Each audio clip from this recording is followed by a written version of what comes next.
Assalamualaikum warahmatullahi wabarakatuh. Kita berjumpa kembali dalam kuliah Oceanografi Umum di pertemuan keempat. Tema kita pada hari ini adalah tentang karakteristik fisik dan kimia air laut. Jadi kita akan belajar tentang sifat-sifat fisik dari air laut dan juga sifat-sifat kimia dari air laut itu sendiri. Nah, apa yang harus kita capai dari pembelajaran kita pada pertemuan kali ini?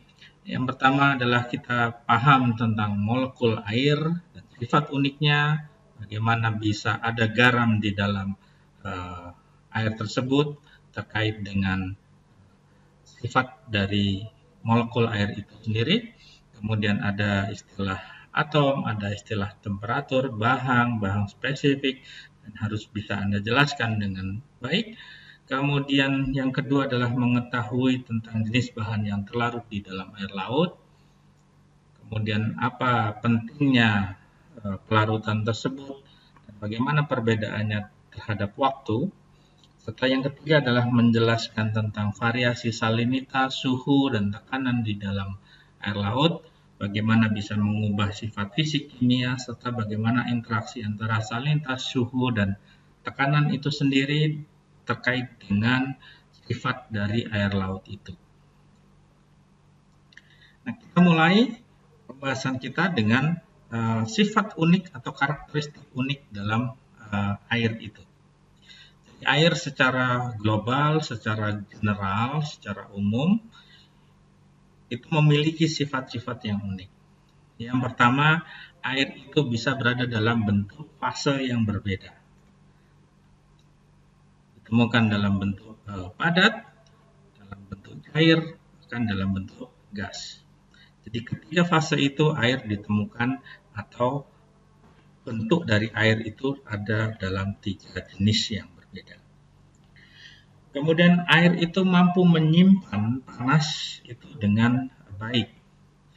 Sehingga dikatakan bahwa air memiliki kapasitas bahang yang tinggi.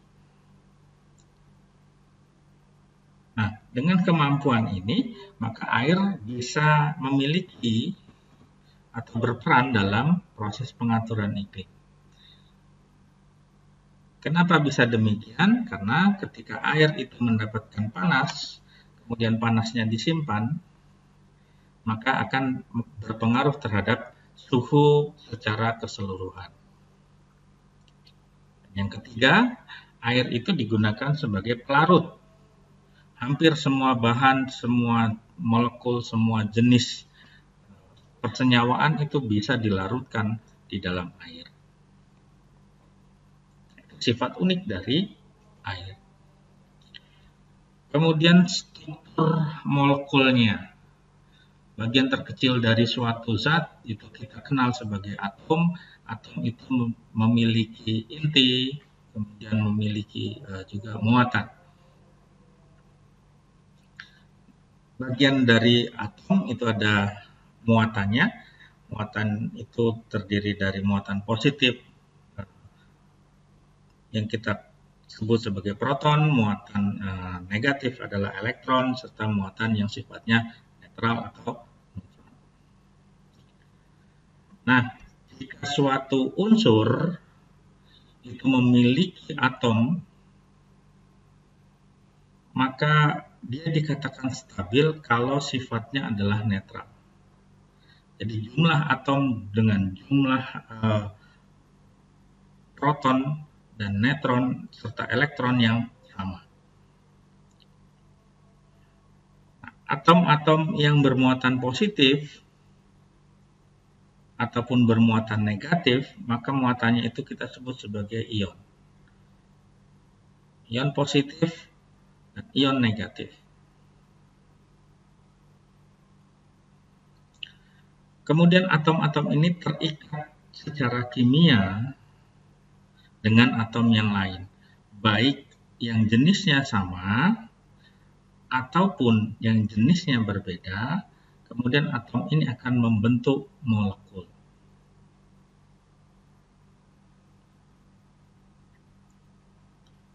Nah, kemudian jika suatu unsur jumlah neutron ataupun jumlah protonnya itu bersifat unik atau bervariasi, maka dikatakan bahwa unsur tersebut memiliki isotop.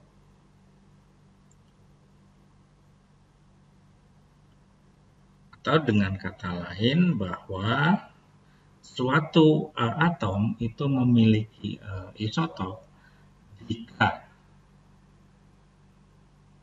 neutronnya itu berbeda di dalam atomnya, di dalam inti atomnya. Ada yang neutronnya itu 0, ada yang 1, ada yang 2, dan ada yang 9, 10, dan sebagainya.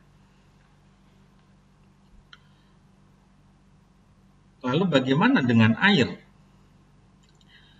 Air itu merupakan persenyawaan yang tersusun atas unsur hidrogen dan unsur oksigen. Kalau kita lihat di tabel periodik unsur-unsur kimia, bahwa hidrogen itu ada di bagian kiri. Ini adalah bagian unsur yang lebih cenderung melepaskan elektronnya, dan dia lebih bersifat muatannya positif. Jadi kecenderungannya kalau unsur hidrogen atau H itu dia akan cenderung melepaskan elektronnya, sehingga dia lebih ada dalam bentuk H positif. Sedangkan oksigen dia di bagian kanan dari tabel yang lebih mudah melepaskan atau mendapatkan elektron, dan biasanya dia bermuatan negatif.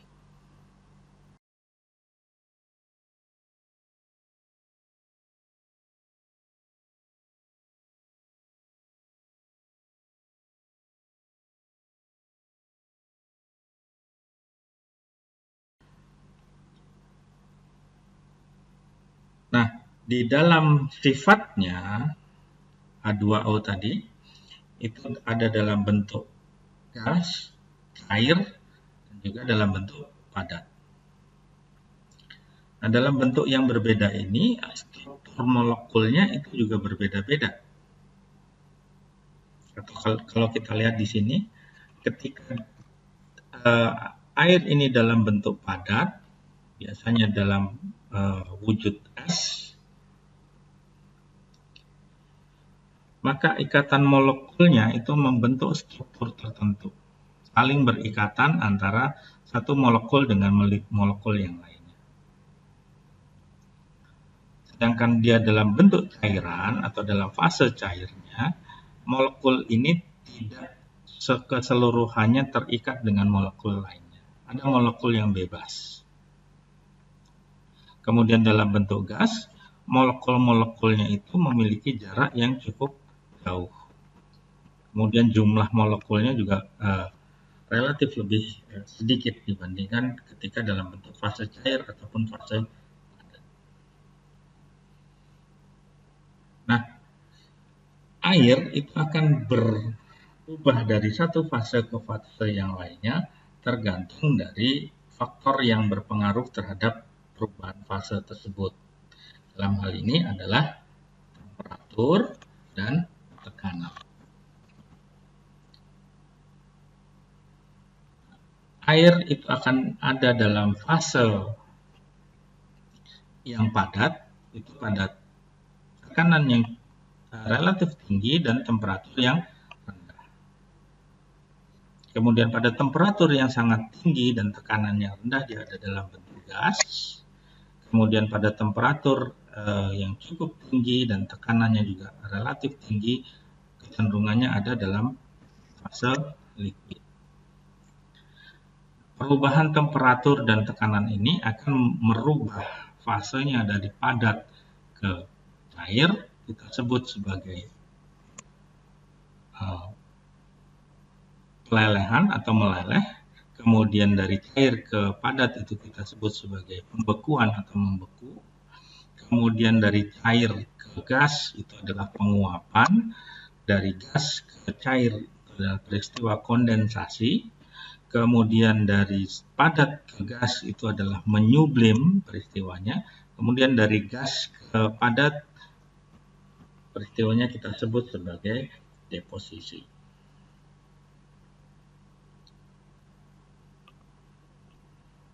Ini perubahan unsur-unsur atau perubahan molekul dari air. Lalu bagaimana dengan air laut?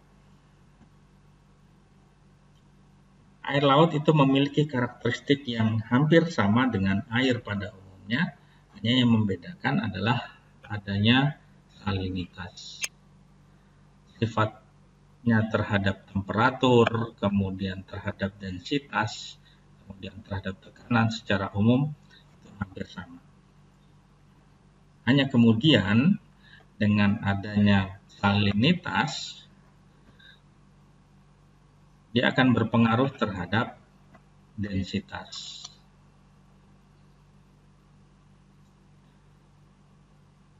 Kemudian dengan pengaruh temperatur juga serta tekanan, ini juga akan mempengaruhi densitas dari air. Tapi secara umum sifatnya jika tidak ada salinitasnya dia akan sama dengan sifat air pada umumnya. Lalu apa itu salinitas? Salinitas itu adalah persenyawaan yang terkandung atau yang dilarutkan dalam air. Dari mana senyawa itu berasal? Ataupun dari mana unsur-unsur yang terlarut itu berasal? Dominan itu merupakan hasil pelapukan batuan yang ada di darat. Kemudian dibawa oleh sungai masuk ke dalam laut. Ada juga yang berasal dari lapisan bumi bagian dalam. Ini biasanya melalui erupsi gunung berapi yang ada di dalam laut. Kemudian juga melalui saluran hidrotermal. Sehingga konsep salinitas itu adalah mencerminkan seberapa banyak unsur yang dilarutkan. Semakin besar unsur yang dilarutkan, maka salinitasnya akan menjadi lebih besar. Nah, seberapa banyak unsur yang dilarutkan, maka air laut itu bisa melarutkan sampai dengan 3,5% dari bagiannya, atau sebanyak 35 ppt. Ppt ini adalah singkatan dari part per thousand. Artinya 1 bagian per 1000 bagian. Jadi kalau kita punya air itu adalah 1000 bagian, kalau dalam berat itu misalnya dalam bentuk gram,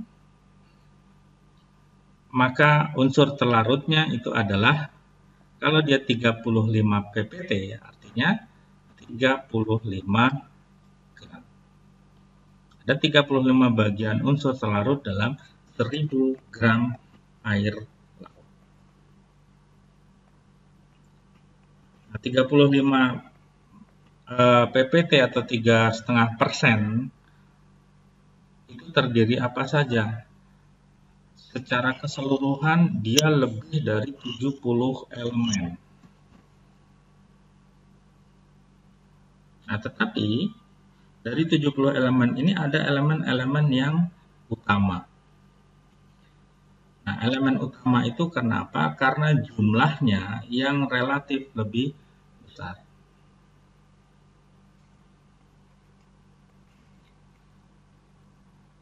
Apa saja elemen-elemen tersebut atau elemen yang paling besar tersebut? Ada yang disebut sebagai mayor elemen. Elemen utama ini yang jumlahnya cukup besar.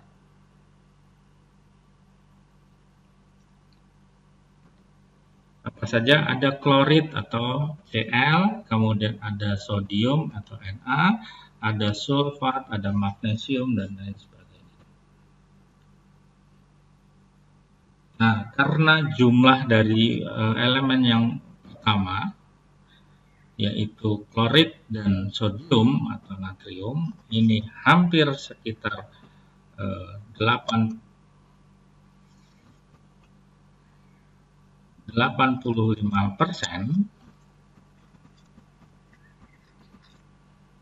maka orang lebih cenderung menyatakan bahwa kandungan garamnya itu didominasi oleh garam NaCl.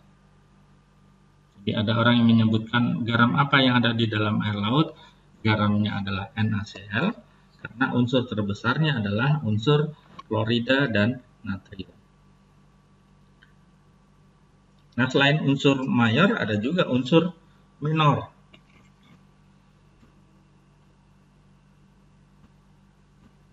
Ini jumlahnya relatif lebih kecil.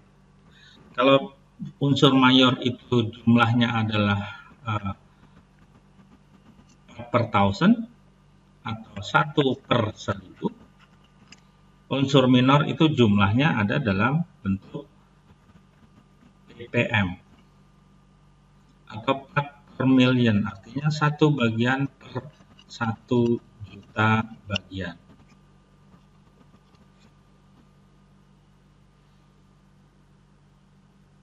Nah, selain ada unsur ppm, ada juga unsur S. Jumlahnya dalam ppb, part per billion. Artinya 1 bagian dalam 1 miliar bagian.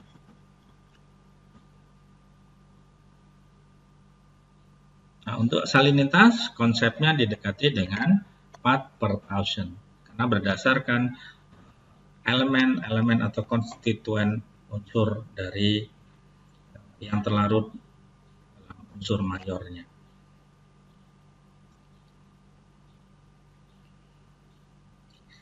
Nah, dari sifat-sifat elemen ataupun persenyawaan yang ada di dalam air laut memiliki sifat yang berbeda-beda. Natrium dan klorin atau NaCl itu memiliki sifat, untuk natrium adalah slow absorption, artinya dia lambat diserap.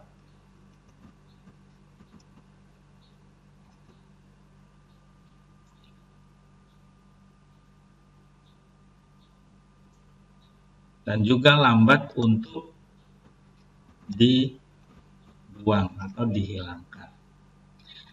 Sehingga dengan sifat ini, maka kita lihat resident time-nya. Resident time atau disebut sebagai waktu tinggal itu tinggi. Artinya, kalau waktu tinggalnya tinggi, dia tidak akan gampang hilang dari air laut. Berbeda dengan kalsium ataupun bikarbonat, dia gampang sekali untuk dihilangkan, baik secara fisik ataupun melalui proses biologis. Sehingga waktu tinggalnya dia relatif lebih rendah. Waktu tinggal yang cukup lama juga dimiliki oleh elemen atau persenyawaan dari kalium, magnesium, dan sulfat.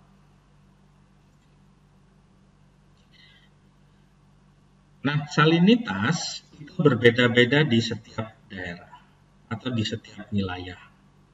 Kalau kita lihat gambarnya di sini, ada beberapa wilayah yang salinitasnya itu relatif tinggi. Di Atlantik, kemudian ada bagian di Pasifik, kemudian di Samudra Hindia.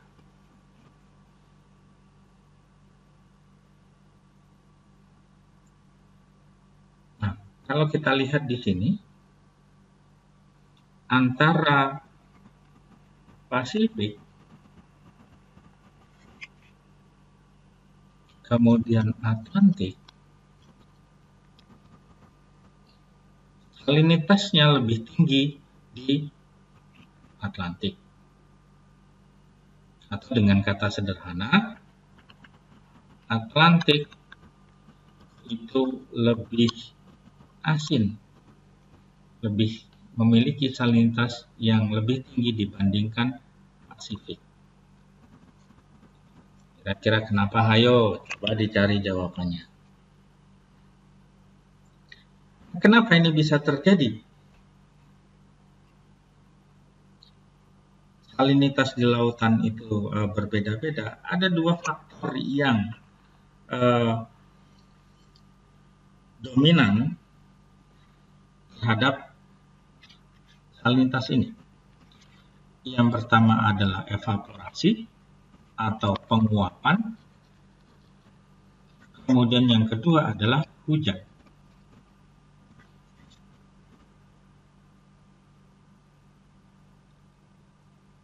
Nah, kalau kita lihat di sini berdasarkan lintang, di sini adalah ekuator atau khatulistiwa. Di sini adalah bagian utara, belahan bumi utara. Di sini adalah belahan bumi selatan. Di sumbu X ini adalah salinitas. Jadi kalau kita lihat di belahan bumi utara, salinitasnya itu ada yang lebih rendah, kemudian tinggi di dekat ekuator, kemudian agak turun lagi di sekitar ekuator, kemudian tinggi lagi di lintang tengah dan turun ketika mendekati daerah kutub. Nah, kenapa ini bisa terjadi? Karena ada selisih antara evaporasi dan presipitasi, antara penguapan dan hujan. Kalau kita lihat di sini, ini titik tengahnya adalah titik 0. Berarti kalau yang di sebelah kiri 0 ini adalah negatif, di sebelah kanan adalah positif. Yang negatif artinya dia hujan itu lebih besar, hujan lebih besar daripada penguapan. Kalau dia bernilai positif,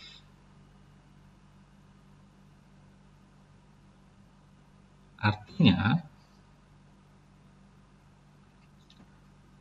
hujannya itu lebih kecil daripada penguapan.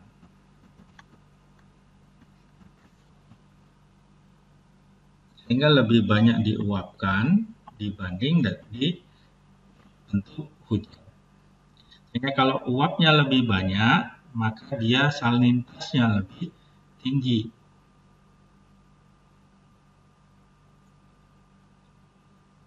Kalau dia salinitasnya rendah, artinya hujannya lebih banyak.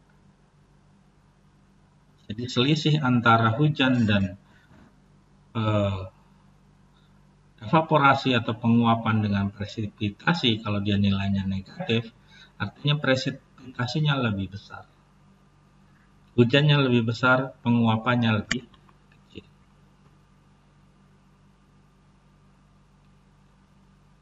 Ini gambaran salinitas permukaan lautan secara umum.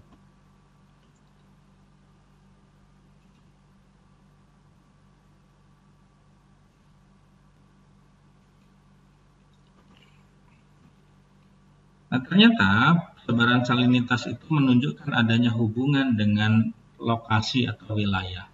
Dia memiliki hubungan dengan garis lintang.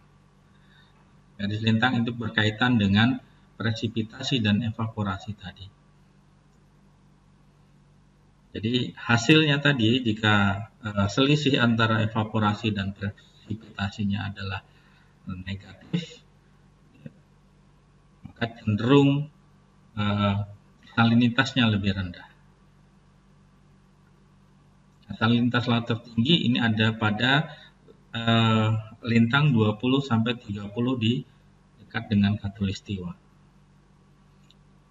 Di ekuator dengan di lintang 30 dia relatif lebih rendah karena penguapannya berkurang. Nah, kemudian di beberapa tempat air dalam dan air permukaan itu dipisahkan oleh zona yang disebut sebagai zona halocline. Jadi halocline itu berasal dari kata halo atau halin, ini artinya terkait dengan salinitas. Line ini artinya adalah penurunan dari kata decline, penurunan. Sehingga kalau kita gambarkan misalnya dari salinitas yang rendah itu tiba-tiba menjadi tinggi.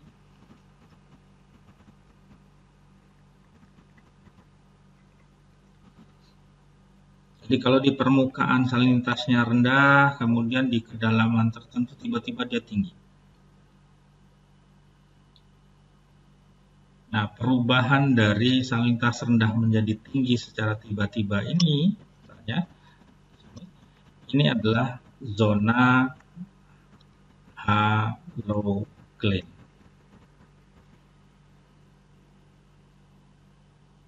Sehingga ada lapisan, misalnya di atas ini adalah salinitas misalnya 30, di bawahnya itu mungkin 35 dan sebagainya. Jadi ada lapisan air yang salinitasnya itu berbeda. Nanti di bagian kuliah yang lain kita bahas secara. Nah, di beberapa tempat salinitas itu berbeda-beda. Ada satu tempat yaitu di Laut Mati.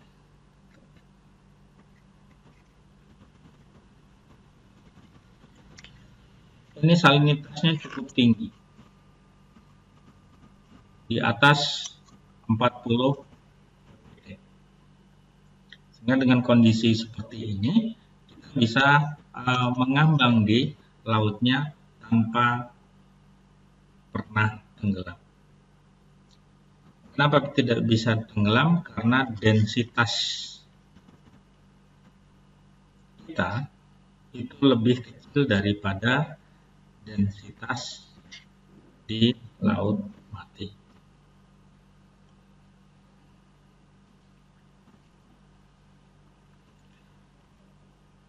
Tadi profil salinitas permukaan kita sudah jelaskan, ada hubungannya dengan letak lintang. Kemudian secara vertikal, kalau kita lihat gambarannya di sini, di bagian atas, ini salinitasnya itu lebih rendah, 34. Kemudian di bagian bawah itu salinitasnya lebih tinggi.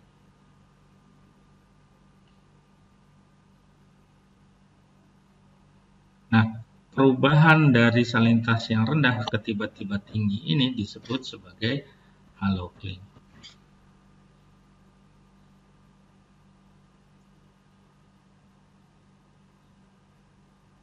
Di gambarannya kurang lebih seperti ini lapisannya, bagian-bagian dari distribusi salinitas secara vertikal.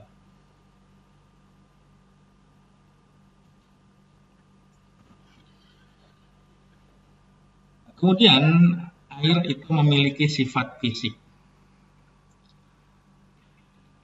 Sifat fisik yang pertama terkait dengan air adalah faktor temperatur.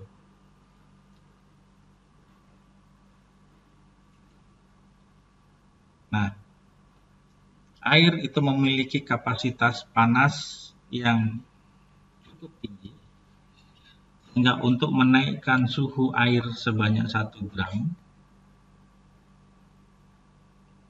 sebesar 1 derajat Celcius itu membutuhkan energi yang cukup besar.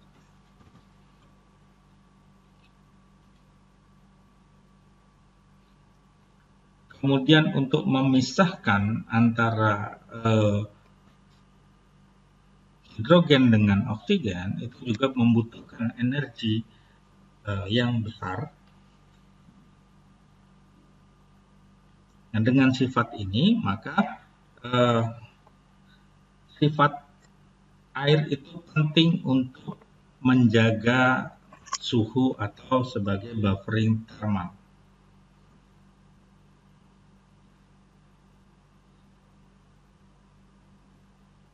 Terutama untuk daerah lintang tinggi. Jadi artinya bahwa di bagian daerah tertentu ketika airnya hangat, kemudian dibawa ke daerah yang lintang tinggi yang relatif lebih dingin, sifat panasnya itu tidak cepat hilang. Nah, bagaimana hewan beradaptasi terhadap temperatur? Pada temperatur dingin, hewan akan mengurangi laju metabolismenya. Berbeda dengan manusia, kalau di tempat dingin pengennya makan terus. Tapi kalau hewan di air laut pada temperatur yang rendah, dia akan mengurangi metabolismenya.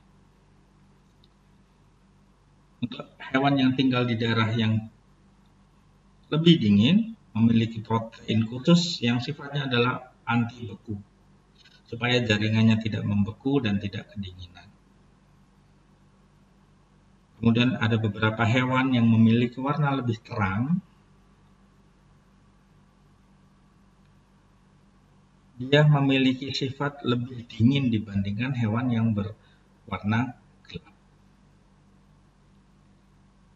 Sehingga di daerah-daerah yang dingin kita temui hewannya itu lebih berwarna terang dibandingkan dengan daerah-daerah yang hangat, hewannya lebih berwarna gelap. Kemudian ada beberapa hewan yang memiliki lapisan lemak untuk melindungi tubuh dari suhu yang dingin. Nah, kalau di salinitas tadi kita mengenal ada istilah halocline.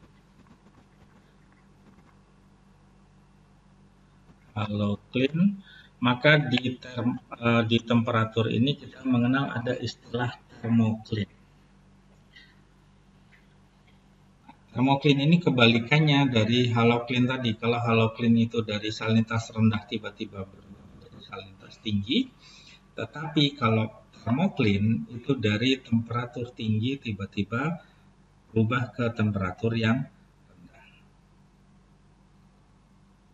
Ini bedanya untuk daerah kutub di sini, ini yang garis lurus adalah kutub. Di kutub itu tidak ada thermocline.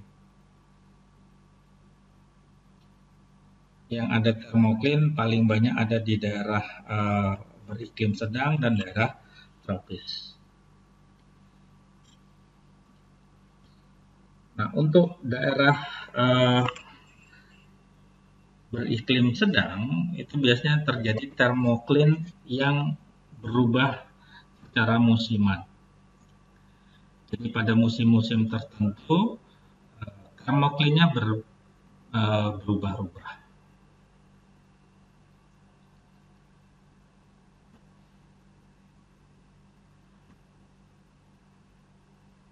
Nah, selain thermocline-nya yang berubah-ubah berdasarkan waktu, kedalamannya juga berubah-ubah. Jadi di bagian atas grafik di sini adalah ketika mulai thermocline.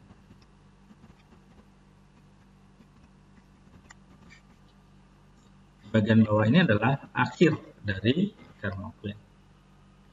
Pada bulan Maret ini tidak terjadi thermocline, artinya dari bagian atas sampai kedalaman kurang lebih 80 sampai 100 ini dia suhunya relatif sama. Pada bulan Mei di kedalaman 40 terjadi perubahan suhu yang mendadak dari sekitar 6,5 5 sampai dengan 7 tiba-tiba berubah mendekati suhu 4 derajat Celcius. Ini terjadi di kedalaman 40. Lalu pada bulan Juni, termoklinnya terjadi di kedalaman yang lebih dangkal. Sama dengan bulan Agustus, ini relatif lebih dangkal. Hanya membedakan antara Juni dengan Agustus ini suhu permukaannya yang lebih tinggi di bulan Agustus.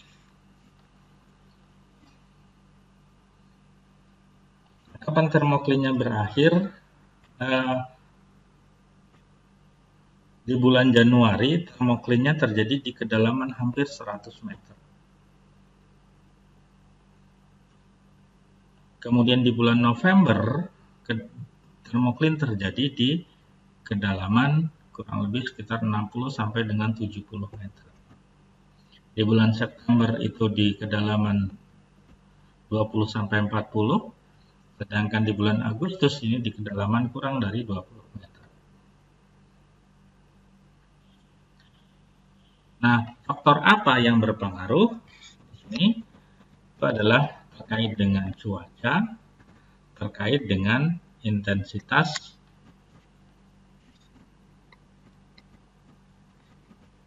sinar matahari.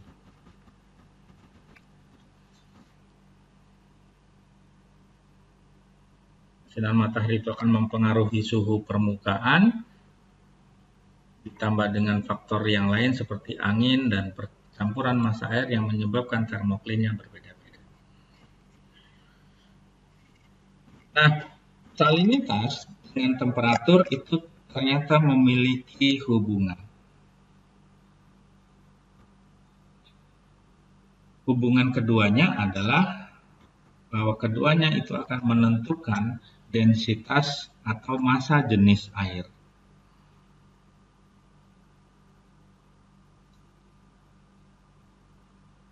Kalau kita lihat gambar di sini, ada temperatur, ada salinitas, dan densitas. Kecenderungannya, densitas itu akan mengikuti salinitas. Jadi dengan temperatur yang tinggi, maka salinitasnya cenderung lebih rendah. Jadi pada temperatur tinggi, salinitas itu akan cenderung lebih rendah dan densitas itu juga akan rendah. Jika temperatur turun, maka salinitas akan naik atau salinitas lebih tinggi dan densitas akan lebih tinggi.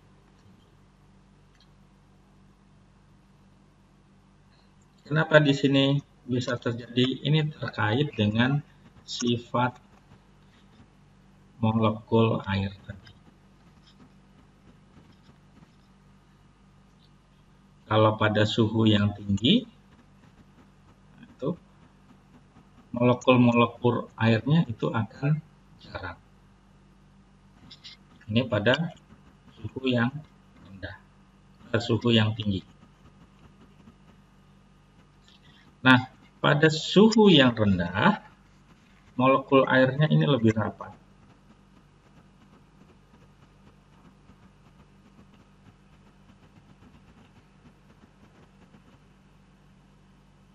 Ini pada suhu yang rendah. Sehingga rapat dia banyak menampung atau melarutkan salinitas. Karena dia lebih rapat, maka densitasnya bertambah. Itu hubungan antara temperatur, salinitas, dan densitas. Fungsi dari densitas itu adalah mengatur pergerakan dan stabilitas massa air laut. Kemudian sifat fisik selanjutnya selain temperatur adalah bagaimana kemampuan air itu menyerap bahang atau menyerap panas dari atmosfer ke lautan.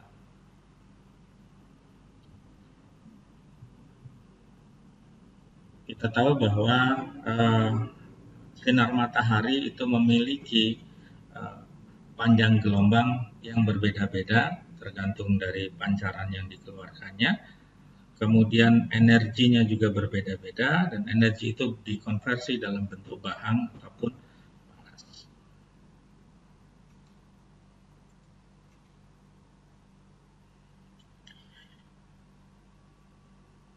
Kemudian sifat fisik lainnya, sifat dari air laut tadi sudah disinggung di awal bahwa ada kaitan antara temperatur dengan salinitas. Temperatur itu sifat fisik, salinitas adalah sifat kimia. Nah, korelasi dari keduanya akan menentukan densitas. Apa densitas adalah massa per unit volume. Jadi berapa berat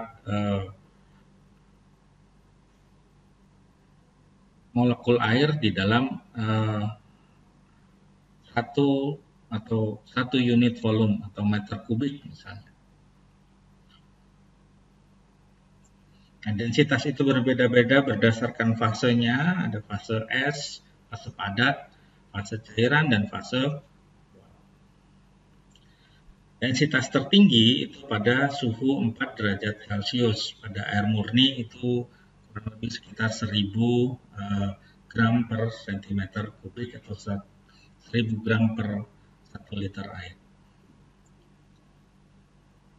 Fungsinya adalah mengatur sirkulasi laut dalam, kemudian mengatur struktur dan stabilitas yang ada di kolom air.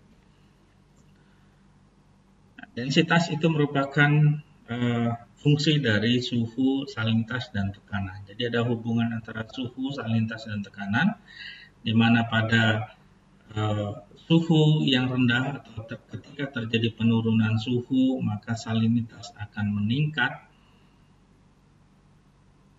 dan dengan densitas yang meningkat, maka densitas air itu akan jadi lebih tinggi. Kita tahu bahwa tekanan di air itu akan bertambah seiring dengan bertambahnya kedalaman. Suhu itu akan menurun seiring dengan bertambahnya kedalaman. Dan salinitas dia lebih bervariasi. Tidak dipengaruhi oleh kedalaman secara pasti seperti temperatur dan tekanan. Ya, air yang bersalinitas lebih tinggi itu dapat diam atau dapat tinggal di atas air yang bersalinitas lebih rendah.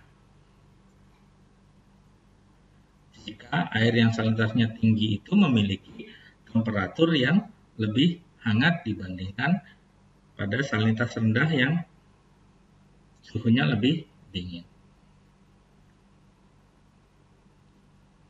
Nah, perbedaan salinitas yang mencolok antara permukaan dengan kedalaman dan berubahnya secara tiba-tiba kita sebut tadi adalah zona pycnocline. Kalau temperatur itu zonanya thermocline, salinitas adalah halocline.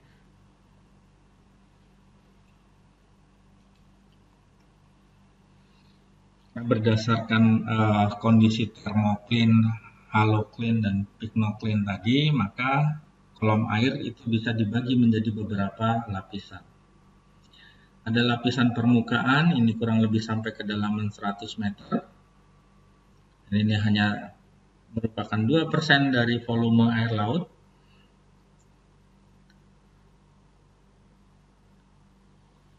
Di lapisan permukaan ini densitasnya rendah karena salinitasnya lebih rendah dan temperatur yang lebih tinggi. Lapisan kedua adalah lapisan pycnocline. Ini merupakan lapisan transisi antara permukaan dan lapisan dalam. Ini biasanya berada di daerah lintang rendah. Biasanya pycnocline berhubungan dengan thermocline. Tetapi di daerah lintang tengah atau lintang lebih tinggi, pycnocline itu akan sama dengan halocline. Kemudian lapisan bawah, lapisan dalam, ini biasanya airnya berasal dari permukaan di lintang tinggi. di dekat kutub yang airnya dingin kemudian menjadi padat. Karena dia dingin dan padat, densitasnya lebih besar, maka kemudian dia tenggelam. Nah, kemudian setelah tenggelam dia akan mengalir karena akan didesak oleh massa air yang ada di atasnya, maka dia akan mengalir untuk mengisi lapisan yang lebih dalam lagi. Itu lapisan laut berdasarkan pycnoplane. Jadi kondisinya seperti ini antara lapisan thermocline, halocline, dan pycnoplane. Profil di lintang rendah tadi thermocline-nya itu akan diikuti oleh pycnoplane, sementara di lintang menengah pycnoplane itu cenderung mengikuti pola dari halocline. Secara melintang, jadi lapisan pycnoplane itu lebih dalam terjadi di lintang menengah, kurang lebih di lintang 30 di sini, baik di utara ataupun di selatan dari ekuator. Sementara di lintang tinggi di atas 60 derajat itu tidak ada lapisan atau pembagian berdasarkan perbedaan dari densitas, karena densitasnya cenderung lebih sama dari permukaan sampai ke lapisan yang paling dalam. Jadi tidak ada lapisan pycnoplane di lintang tinggi.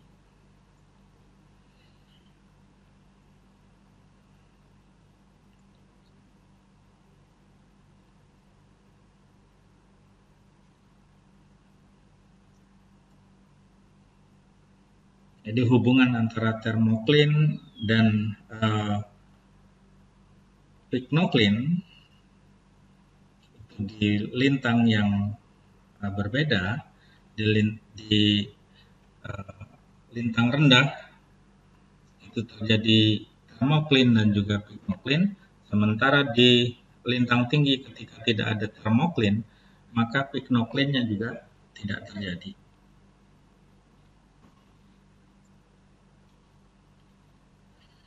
Kemudian sifat fisik selanjutnya adalah tekanan.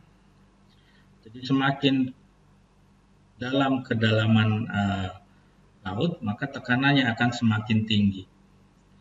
Air itu lebih berat daripada udara, sehingga setiap kedalaman 10 meter, tekanannya akan bertambah 1 atmosfer. Jadi semakin dalam, maka tekanannya akan semakin besar. Nah, bagaimana hewan bisa beradaptasi dengan tekanan yang besar di perairan dalam? Ada beberapa metode yang dilakukan oleh organisme ini. Biasanya rangkanya lebih ringan, kemudian ototnya kecil, kemudian tingkat metabolismenya berbeda, pertumbuhan dan reproduksinya menjadi lebih kecil, lebih sedikit. Beberapa mamalia seperti ikan paus yang mampu menyelam sampai kedalaman ribuan meter, dia memiliki tulang rusuk yang dapat menyusut dan berkembang sesuai dengan tekanannya. Jadi tulang rusuknya elastis. Kemudian sifat lain dari air laut ini adalah tingkat keasaman atau pH. pH ini berperan dalam tingkat kelarutan garam ataupun salinitas. Secara umum ini skala pH mulai dari pH 0 dan sampai dengan pH tertinggi. Dari mana pH air laut? Ini berasal dari reaksi antara air dengan karbon dioksida akan membentuk asam karbonat. Ketika asam karbonat ini melepaskan unsur H positif dan membentuk ion bikarbonat, di sini ada unsur H yang bebas. Di sini terjadi perubahan pH karena jumlah ion H-nya itu akan. Nah, pada proses yang berbeda maka akan menghapus elemen yang berbeda. Misalnya HCO3, asam karbonat tadi, dan Ca itu digunakan secara biologis sehingga dia akan cepat hilang dari perairan. Maka senyawa dan unsur ini merupakan persenyawaan kimia yang sifatnya adalah non-konservatif. Sementara Na dan Cl itu sangat lambat untuk diserap oleh partikel-partikel yang lain, oleh senyawa-senyawa yang lain ataupun secara biologis, sehingga disebut sebagai senyawa konservatif. Dia konservatif atau tidak biasanya ditentukan dengan resident time atau waktu tinggal yang berbeda. Kemudian ditentukan bagaimana kecepatan reaksinya, bagaimana kebutuhan dari organisme atau biota laut terhadap unsur atau persenyawaan tersebut. Selanjutnya, air sebagai pelarut itu juga bisa melarutkan gas selain melarutkan partikel-partikel padat yang lain. Apa saja gas yang dilarutkan? Yang dominan ada oksigen, karbon dioksida, dan nitrogen. Dari mana dia melarutkan? Dari atmosfer. Proses pelarutan itu akan lebih baik pada air yang sifatnya lebih dingin. Sehingga biasanya gas-gas ini lebih mudah dilarutkan pada air yang dingin. Kemudian kehidupan hewan ini dapat merubah kimia dari gas. Hewan misalnya dia berrespirasi, dia akan mengambil oksigen, kemudian dia melepaskan karbon dioksida, sehingga jumlahnya akan bervariasi. Nah, kedalaman 500 meter ke bawah, oksigen itu bisa dikatakan sudah tidak ada lagi, atau oksigennya habis karena digunakan oleh bakteri untuk proses dekomposisi dan respirasi. Sehingga hewan yang berada di kedalaman ini biasanya dia memiliki insang yang besar, kemudian hemoglobinnya sudah termodifikasi, sehingga mampu bertahan pada kondisi oksigen yang rendah. Kemudian sifat lainnya dari air laut adalah mampu menyerap cahaya. Fungsi cahaya ini adalah untuk merubah senyawa anorganik menjadi organik.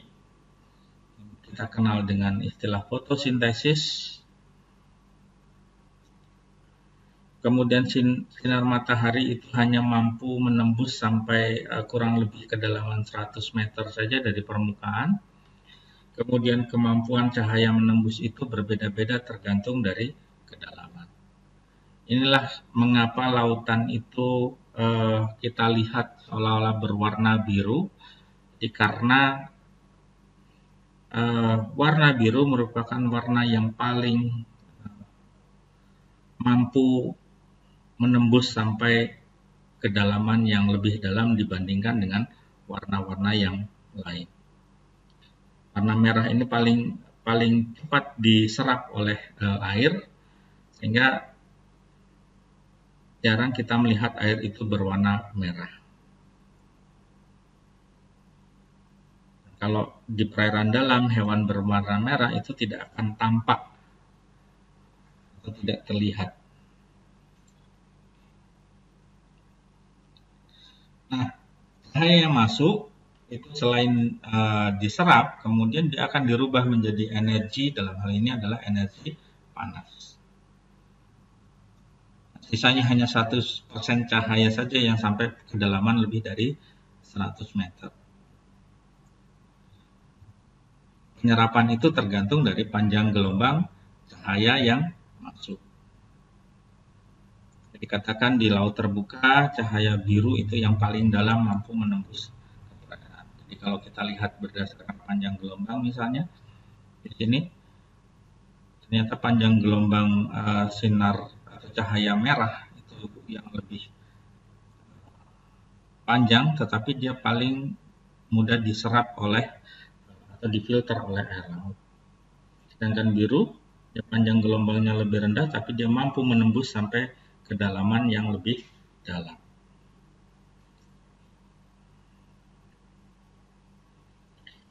Nah, kalau di pantai atau di dekat daratan yang pantainya keruh, air itu hanya sampai ke kedalaman kurang lebih sekitar 20 meter saja.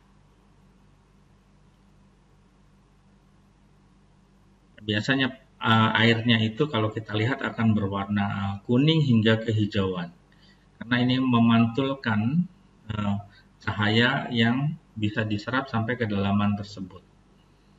Di cahaya biru itu paling mudah diserap oleh partikel-partikel lain yang ada di air di dekat pantai ini. Jadi di dekat pantai biasanya itu airnya itu banyak mengandung partikel-partikel lumpur dan sebagainya sehingga cahaya biru akan diserap.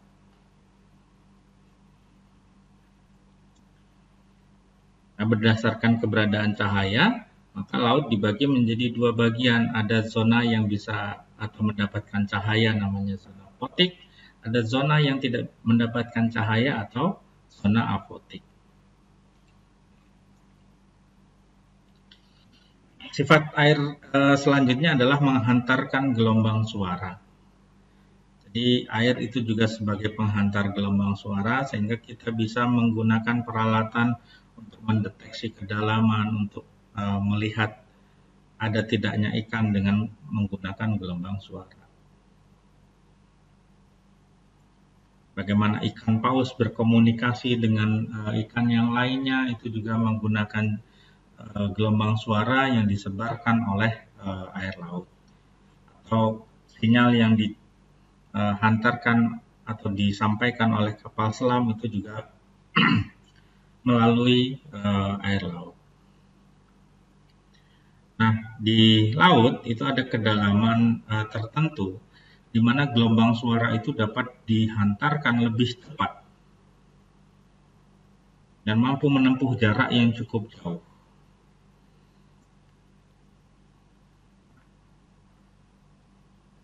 Zona itu berada pada kedalaman kurang lebih antara 0,5 sampai 1,5 km. Di bagian ini suara itu bisa dihantarkan sangat cepat dan bisa dalam jarak yang jauh. Sehingga kalau ada kapal selam di zona kedalaman ini itu akan mudah diketahui oleh lawan atau musuhnya. Atau kalau ikan paus mau berkomunikasi dengan ikan paus lainnya, dia akan masuk ke kedalaman antara 0,5 sampai dengan 1,5 km ini. Zona itu disebut sebagai saluran SOFAR atau SOFAR channel. Jadi di kedalaman ini ada sebuah channel yang gelombang suara itu tidak terdispersi, tidak dibiaskan.